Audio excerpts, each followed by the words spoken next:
démocratique du Congo pour la restauration de la paix et de l'autorité de l'État dans cette partie du territoire national. Monsieur le Président, c'est au moment où toutes les initiatives et actions que je viens d'exposer sont en cours et commencent à porter leurs fruits que les autorités rwandaises ont ressuscité le mouvement terroriste du 23 mars, le M23 en sigle, défait en 2013 pourtant par nos forces armées, avec l'appui des troupes internationales de la MONUSCO, pour agresser la République démocratique du Congo et bloquer le processus de paix de Nairobi, dans le but inavoué de poursuivre les pillages des ressources naturelles de la République démocratique du Congo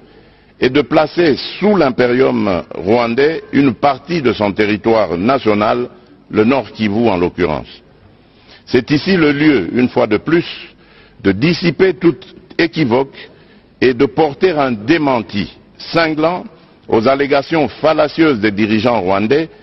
qui invoquent à qui veulent les entendre, d'une part, la prétendue collaboration entre officiers de l'armée congolaise et les commandants des forces démocratiques pour la libération du Rwanda, les FDLR, alors que j'ai changé le leadership de l'armée depuis plusieurs mois, et d'autre part, le discours de la haine tribale contre les populations dites rwandophones qui seraient persécutées ou, pis encore, menacées de génocide en République démocratique du Congo, et cela pour justifier leurs crimes dans mon pays et obtenir la mansuétude de certains pays. À cet égard, je recommande à toute personne qui en aurait encore le doute de lire les groupes d'experts, le rapport des groupes d'experts de l'ONU sur la situation sécuritaire à l'est de la République démocratique du Congo, rapport de septembre 2022, distribué par le Conseil de sécurité, et celui lui déposé en janvier dernier pour se rendre à l'évidence de la présence des forces de défense du Rwanda, les RDF, au Nord Kivu et de leur soutien au M23. Quant au discours de haine contre nos compatriotes tutsis congolais, mon gouvernement reste ferme contre tout individu ou groupe d'individus qui tiendrait un tel discours et réitère sa demande à toute personne, organisation ou partenaire extérieur de le dénoncer. La justice congolaise appliquera dans toute sa rigueur les lois de la République aux auteurs de propos d'incitation à la haine tribale ou ethnique. Sur ce chapitre de la prétendue persécution des Congolais rwandophones, afin d'enlever tout prétexte aux dirigeants rwandais qui se sont constitués sans procuration avocats de cette communauté, le gouvernement de la République démocratique du Congo vient de saisir le Haut Commissariat des Nations Unies pour les réfugiés pour lui demander de prendre toutes les initiatives requises en vue de la tenue dans les plus brefs délais des discussions tripartites RDC, Rwanda, HCR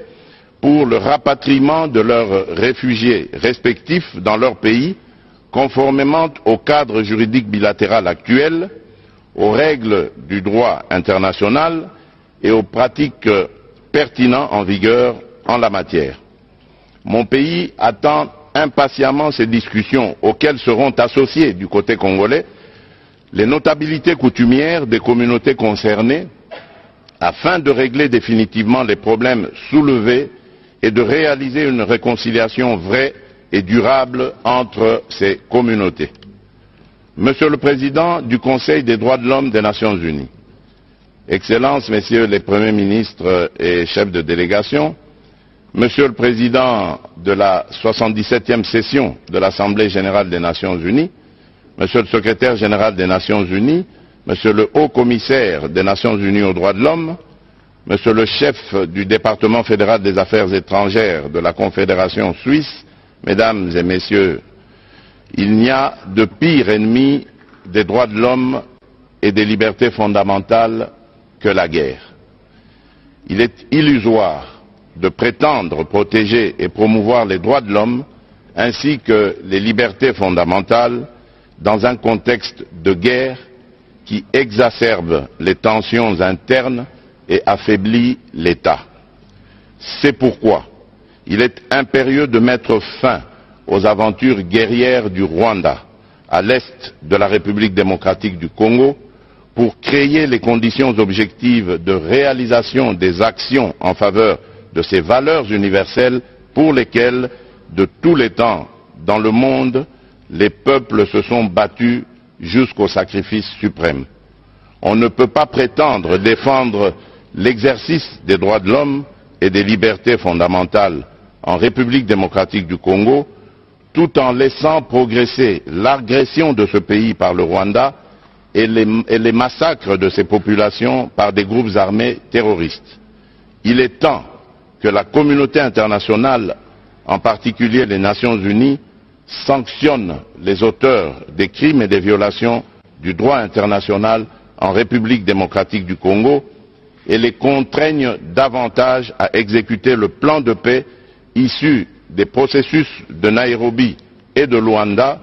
plan avalisé aussi bien par l'Union africaine que le Conseil de sécurité de l'ONU. Dans le même sens, l'État, à travers son système judiciaire et son administration, est l'instrument principal de la garantie de jouissance et d'exercice des droits de l'homme et des libertés fondamentales. Il n'y a d'État et de pouvoir judiciaire que pour garantir à tous leurs droits et libertés, dit-on. C'est pourquoi la République démocratique du Congo attend de ses partenaires bilatéraux et multilatéraux l'appui à ses efforts afin de restaurer l'autorité de l'État sur l'ensemble de son territoire national et réformer profondément son appareil judiciaire, tant dans ses structures qu'en ce qui concerne ses animateurs. C'est bien de dénoncer les violations des droits de l'homme et des libertés fondamentales, mais c'est encore mieux de contribuer à l'amélioration du rendement des mécanismes et institutions chargées de leur protection et promotion, ainsi qu'à leur enracinement dans la culture sociale, notamment par une plus grande spécialisation de la société civile et la formation des administrations publiques concernées. Je vous remercie.